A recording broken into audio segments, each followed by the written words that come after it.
Hello on Milwaukee. Happy Sunday. It is very annoying that it is already the end of the weekend. I don't like it. I don't understand how the weekend goes so fast. It's similar in many respects to I don't understand how the Milwaukee Film Festival goes so fast. We are already on day 11 of the 2021 Film Festival. And hopefully you've seen some really tremendous stuff so far. Let me know what you've watched so far at the Milwaukee Film Festival in the comments, what you've liked, what you haven't liked, what you were a fan of, what you may not have been a fan of, what's still on your watch list. I did a nice little double feature yesterday with two of my favorite movies that I've probably seen at the film festival so far. I watched Goonda. I finally watched the pig movie, and I really, really liked it. It's gorgeous. Oh my God. If you just want to watch a beautiful movie, Goonda, the pig documentary about just like animals living on a farm, it is gorgeous. There are some shots in that movie that you're just like, how did this happen? There's like one shot there's like a barn, side of a barn, and there's a little barn, a door to the barn, and it's open and it's all dark inside.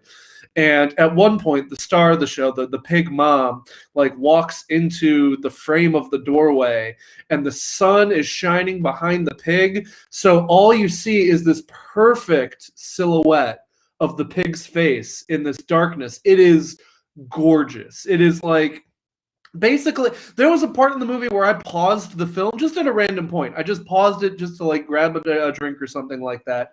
I paused the movie, and it was a gorgeous shot that, like, if you printed it out and framed it and put it on a wall, it would be beautiful. Like, you would put it in a gallery. It was like a photo of two pigs looking up at the rain.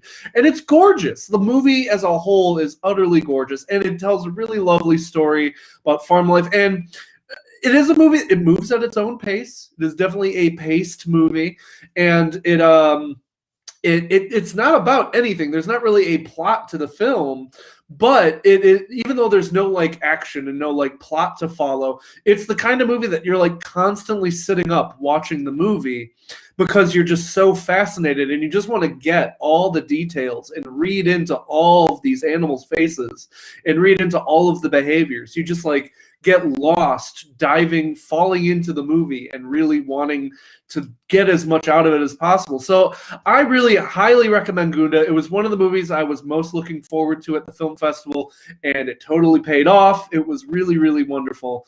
Yeah, really liked that one a lot. And then I watched Some Kind of Heaven, which was a little bit different than I expected. I thought it was going to be like truly just like kind of a kaleidoscope of what life is like in the Villages in Florida, which the Villages is not my kind of place. The Villages seems like Las Vegas or Branson or like a shopping mall. Like, it just does not seem like a place I'd want to be. It just feels like the parody of what a city should be like, or like a parody of America.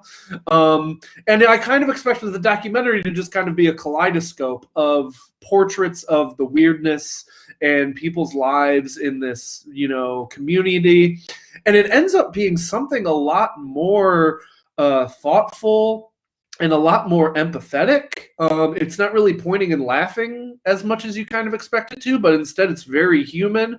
It follows three particular groups of people: a married couple, a guy living in a van outside of the Villages, basically, and a woman who's working at the Villages and living in the Villages, a recent widower. And it follows these people and is kind of like these people coping with trouble in paradise, literally. Like, this is the place that's designed as like, let your troubles be gone, you don't have to care about anything. And these are people who are finding they do have to care about stuff, and that they're struggling. Like the guy who lives in a van and is trying to like he's basically trying to find a sugar mama so that he can live in the Villages basically for free, and like have a woman fall in love with him, and then he can live in their house. But he starts falling into serious economic issues. He falls into like poverty, and he's got like a warrant out for his arrest, I want to say. I'm not sure if that's like a lie that he was using to like bilk money from people. But he's like, and even him, you kind of feel for him because it's just like this guy is 80 years old and homeless essentially, and the whole vibe in the Villages, like, forget all your worries, forget all your trouble. You get to live here and enjoy life. And yes, you're going to die someday, but we're here to prevent you from thinking about that.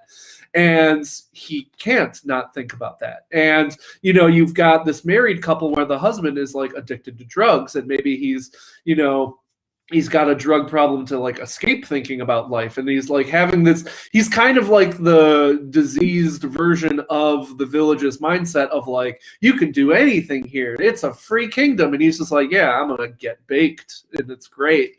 And then you've got this woman who's like, everyone here seems like they're putting on an act. They're trying so hard to be happy. And they're playing the role of the happy Villages people. And I'm not happy. My husband's dead and I'm alone and I don't know what I'm doing here. And like I said, it's much more thoughtful and human and sad in a lot of cases, because these are people who are nearing the end of their life, and there is that hanging specter of that throughout the whole movie. And the movie has a very like gorgeous but jaundiced visual style where everything's really bright and saturated, but also really shadowy. So it doesn't look like heaven. It looks like, you know, David Lynch's heaven. But yeah, I really dug both of those movies. I would recommend Some Kind of Heaven, and I would recommend Goonda. Those are two of my favorites thus far, alongside The Djinn, in terms of movies I've enjoyed. But those are not, I've already recommended those movies in previous 3 to Sees. So I'm going to recommend 3 new 3 to Sees today.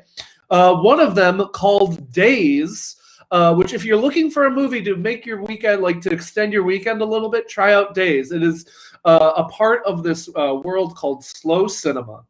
And they don't call it slow cinema by accident.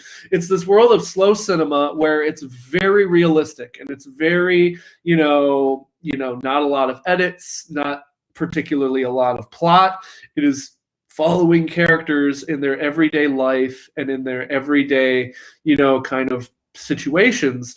And in the case of Days, it's about a lonely man living in the city, you know, sad, lonely, isolated.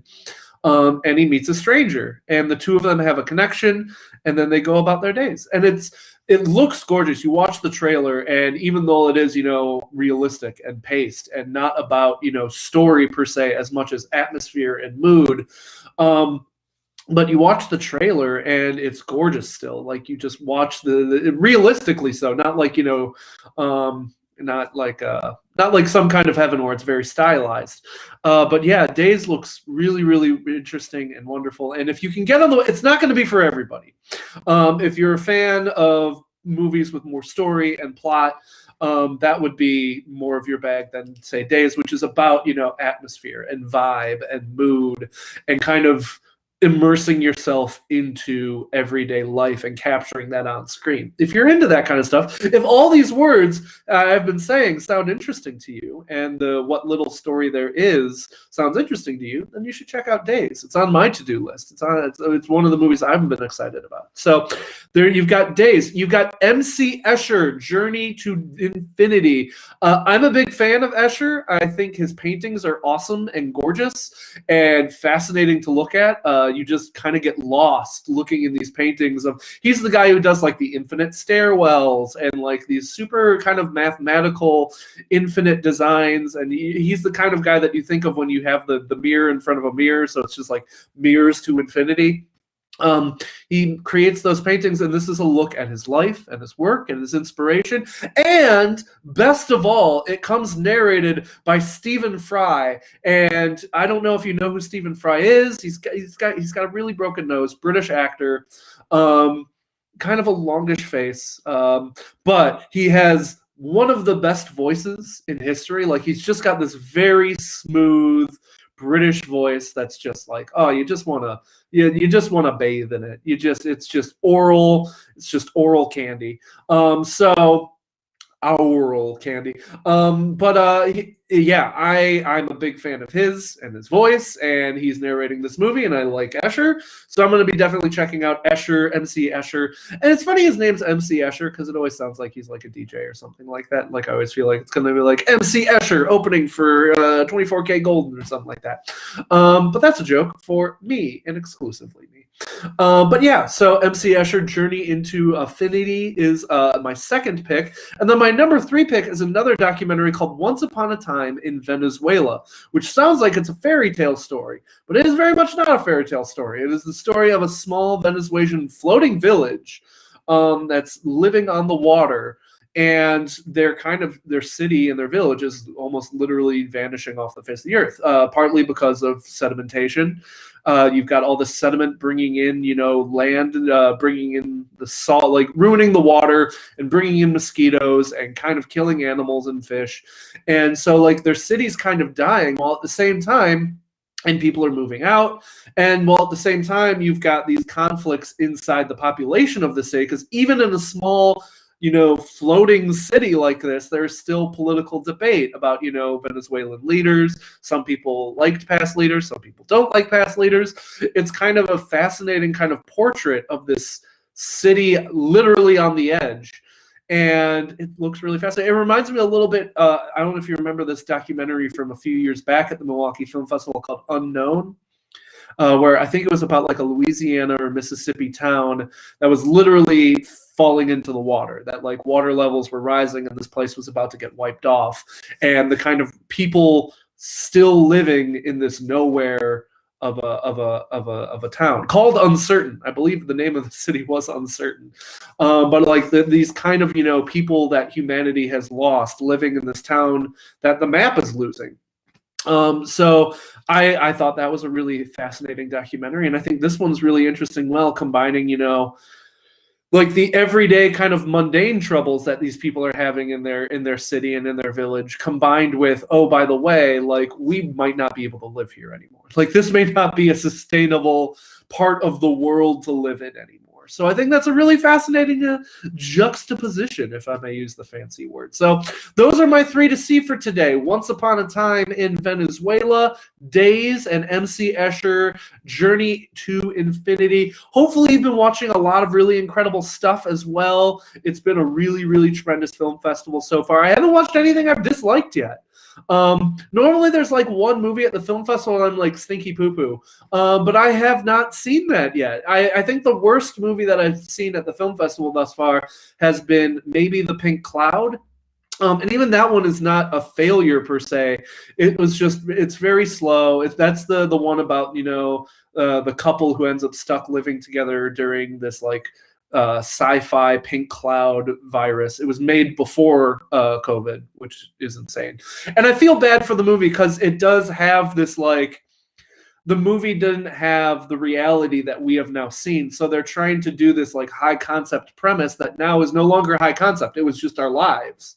So it doesn't quite have the kind of depth and the kind of the kind of like, wow, that's our reality on screen. It feels weirdly enough more like a gimmick movie because you're like, oh, like, yeah, like it's crazy that you guys predicted that this would happen, but what else do you have? Whereas like a movie like, Contagion predicted a lot of that stuff, but it's also got great performances and stuff like that. But yeah, I didn't love that one, but I still think it was interesting and don't think it was like bad. So, but I've really liked just about everything else I've seen. Really liked it. I liked In Silico, loved Goonda, really liked Some Kind of Heaven, liked Red Heaven. It's been a good time. The Djinn, which unfortunately you can't watch on the Milwaukee Film Festival right now, but you can watch on streaming and VOD right now. I wrote a review for that one. You can read that online of The Djinn, Dginn. Good little creepy horror movie. Even if you're not a big horror movie fan, like it's not gory, it's not Spiral, it's not Saw. It is just a creepy little home invasion movie. And I was into it. Hopefully you've been watching great stuff as well. I will see you back here tomorrow at noon o'clock to talk about more awesome film festival movies that I've been enjoying, and hopefully that you've been enjoying as well. And I'll give out 3 more new to sees. I've got some more interviews coming up this week as well with awesome people. So stay tuned for all of that. We'll have a good time. Keep watching the Milwaukee Film Festival. It is outstanding. They do awesome work. And remember, the Oriental opening back up in August. Wham, wham, wham. Get pumped. So we'll be around for that. Get excited for a first look at that come a few months from now. I hope you all have a great day. Hope you had a great weekend, and hopefully the weather gets slightly better. Can't get, frankly, much worse. Kind of real tired of it. Let's bring on the summer now, please. Thank you. No, thank you, weather. Have a good one, everybody, and I will see you tomorrow right back here on Milwaukee's Facebook page. Bye, everybody.